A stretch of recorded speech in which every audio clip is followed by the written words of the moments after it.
kawan-kawan punya. Diorang dah ada kat sana. Ehsan, Fizi. Kamu sudah siapkah untuk bercerita nanti? Dah! Korang nak tengok? Lembu korban. Sepi? Lembu korban? Siapa cakap? Tu lah.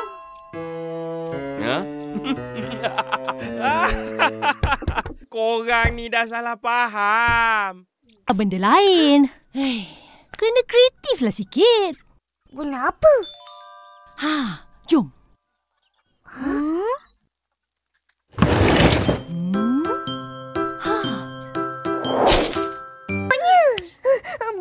Betul. Sebab macam itulah kita orang kena tahi burung. Lepas tu kena kejar angsa pula.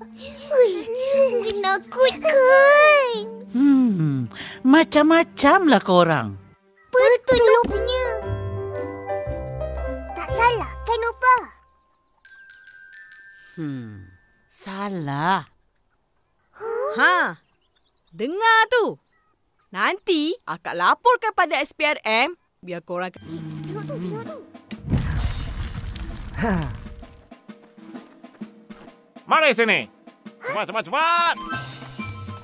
Wah, besarnya. Hebatlah lari papa ni. Macam mainan saya.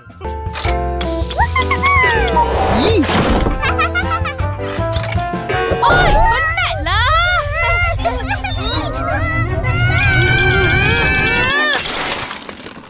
Korang tahu kan akak ni mahal? Masuk. Boleh tengok. Cuba kau tengok sana. Tak ada jumpa pun. Aku tahu. Plug ni wayar dia dah nampak. Ini bahaya ya murid-murid. Elektrik boleh mengalir keluar. Jadi, apa patut buat? Tukar.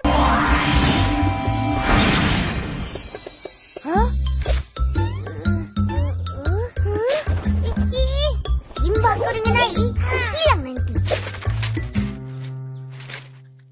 Upin.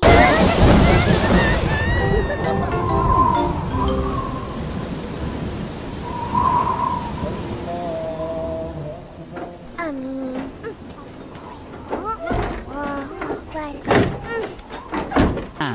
Tekalah. Dapur apa? Bang? Dapur pun ada orang tumbang ke? Tak tahu. Bukan. Dapur. Apa ni? Dapur. Korang fikirlah lagi. Opa ada kerja nak buat. Upin Ipin mana? Aku nak 10 balang. 1 balang untuk aku. Ehsan bayar. Wah, asik. Ehsan baik banget. Yelah, aku bayar. Agak. Gurau je.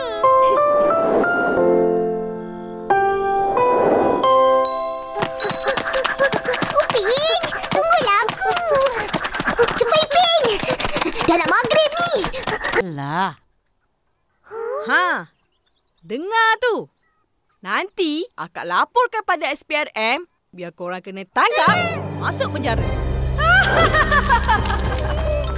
Apa? Tengok kak. Bila pesanan lambat sikit, diorang marah-marah.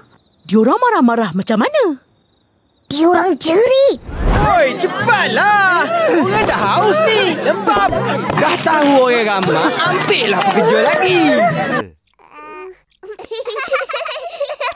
Ipin. Akak pun ada. Mari, duduk sini.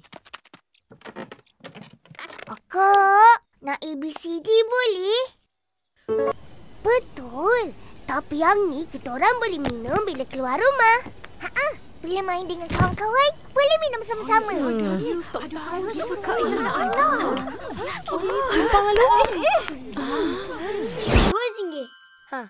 Pilih. Ada je jual. Nak beli ke? Tak ada duit. Kau ada, Ehsan? Kat bandar ada.